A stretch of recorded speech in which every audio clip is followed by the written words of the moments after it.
Chua and welcome to Adjusting Your Heart. First of all, I'd like to greet all of you a happy Valentine's Day.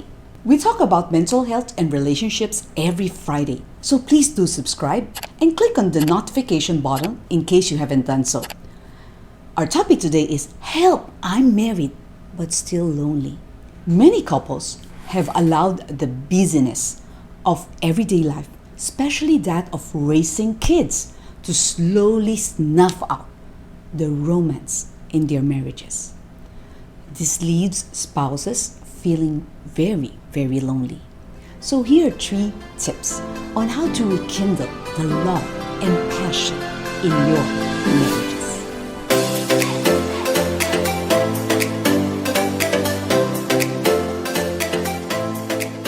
So my first tip is evaluate why you're lonely, though you're married. Are you lonely because your husband is too busy with his career or business? The need to succeed is so strong that he would work long hours in the office and still work when home? Are you lonely because your wife is too preoccupied with the kids and have neglected your needs? Are you lonely because your spouse spends too much time with his or her friends, hobbies, sports, or civic organizations? Are you lonely because you suspect your spouse is showering his or her attention to another love interest? Are you lonely because your spouse often sides with his or her family in times of conflict? Are you lonely because to avoid fights, you don't talk to your spouse unless necessary? Are you lonely because the man or the woman you married seems like a stranger? Whatever your reason might be, it's time to tell your spouse. That's my second point. Communicate what you're feeling to your spouse. That way, you won't feel so lonely, as this might make you very vulnerable to affairs. You can check out our previous video entitled The World of the Married. So how are you going to tell your spouse that you feel neglected and lonely? Ephesians chapter 4 verse 15 says, speak the truth in love. When you want to talk to your spouse or even confront him in love, you do it in private, never in front of the kids, never in front of friends, relatives, or even the mates. Then choose your proper timing. Make sure your spouse is not too tired, not irritated, or busy at that time. And then you use the sandwich style, or what others would call the feedback burger method, which means just like 2 pieces of bread, you start with something positive, and then you insert the negative, and you end with something positive. So start with something that you appreciate about your spouse. Please make it a sincere compliment. Don't resort to flattery. And when it comes to the negative part, be specific as to why you're hurt or upset or what you want your spouse to change. And lastly, you end with affirming your spouse that you still love him or her. Please use I statements, not you statements. In I statements, you are just sharing what you feel or what you think.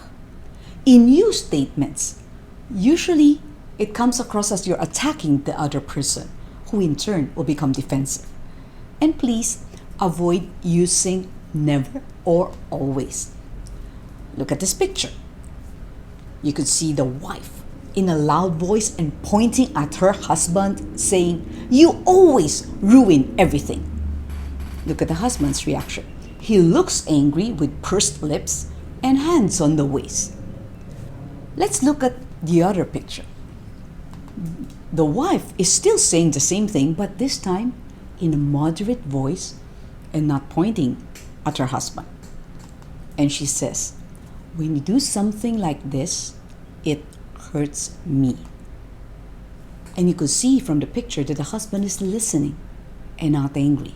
So that's the difference between using an I statement and a you statement. Right now, I'm going to show you an example how you're going to tell your husband that you feel neglected. You start with something positive, right? Okay.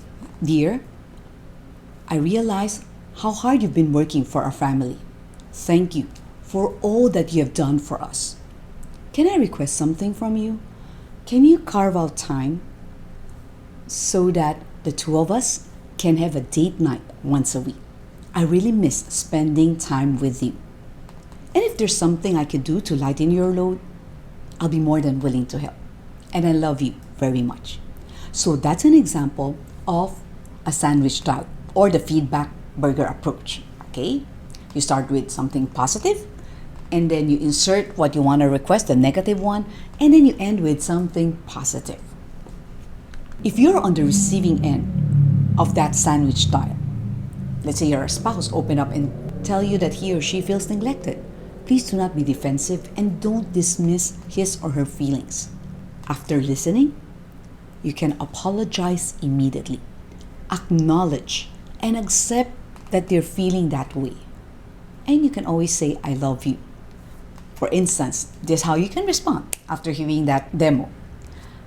I'm sorry for making you feel neglected. My bad. I was too focused on my work. I do love you. That's why I work very hard for our family. So let's set Saturday night as our date night, okay? So I hope these tips will be able to help you express your feelings and at the same time know what to do once somebody expresses those feelings to you. My third point is spice up your marriage. Bring back the romance in your marriage. Treat your spouse the way you treated him or her during the courtship stage. During that time, you're so excited to see each other, to spend time with one another, and you have lots of fun together. So you can start by inviting your spouse to browse through your wedding albums or watch your wedding video. Hopefully, this will bring back those happy memories and, of course, rekindle the love between both of you.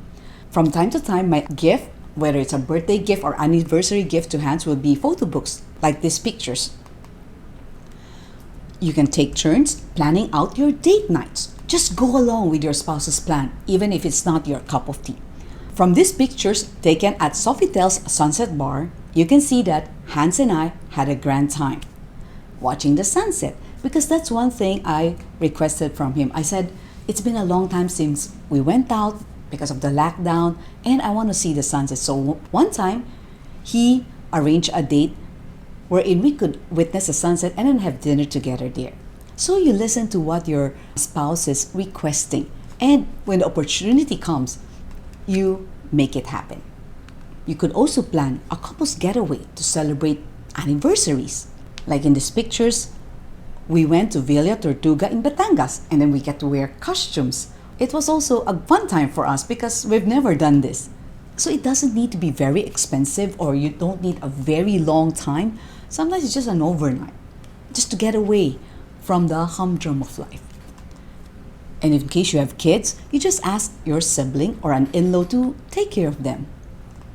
You could also attend a couple's retreat, wherein you could also renew your wedding vows. Hans and I had the opportunity to join the ACCF, or Asian Center for Couples and Families retreat in Naga.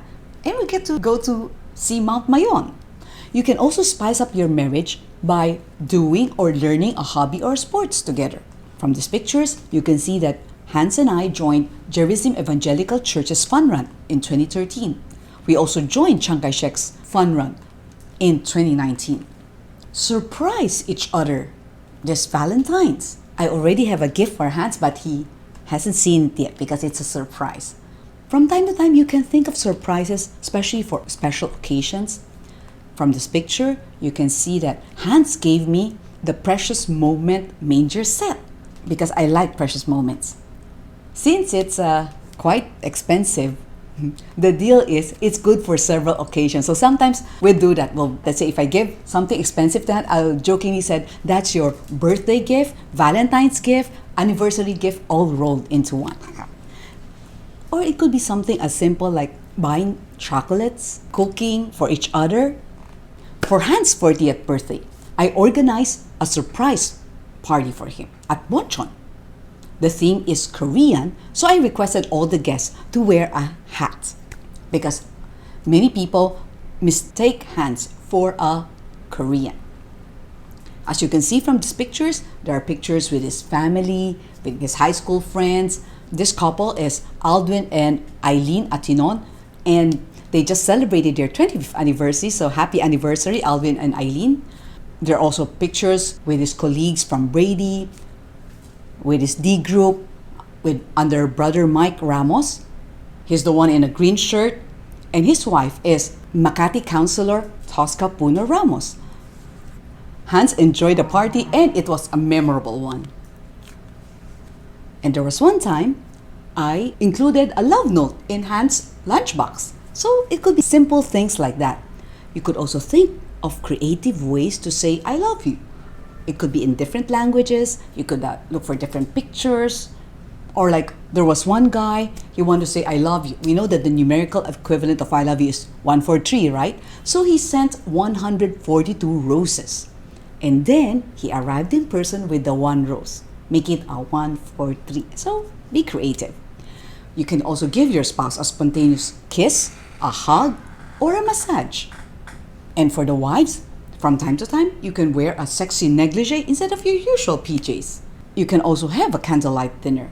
You can join a civic organization together. Serve together in your church's ministry. I hope that you would try these suggestions one at a time. I believe it would truly spice up and strengthen your marriage. And for more ideas, you can check out our previous videos regarding the 5 love languages. Like you have to know what your spouse's love language is to make it very effective. Like, is it words, gifts, service, time, or touch? And you could also check out our Forever Be Like videos, wherein I talk about the different needs of husbands and wives. And if you ask me, to make our marriage very, very strong, we have to put God as the center of our marriage. So the 3 tips in this video are: evaluate why you're lonely, though you're married. Communicate what you're feeling to your spouse, and spice up your marriage. You share with us how you spice up your own marriage by commenting below. So if you're blessed by this video, do like, share, and subscribe. And do follow us in Facebook, IG, and TikTok, and Signal 185. And we'd like to thank the following for encouraging us: Cherry C, Lucy Han, Frankie Go, and Bernice Garcia. So next week, our topic will be Help, I'm Dating a Narcissist. So stay safe, everyone.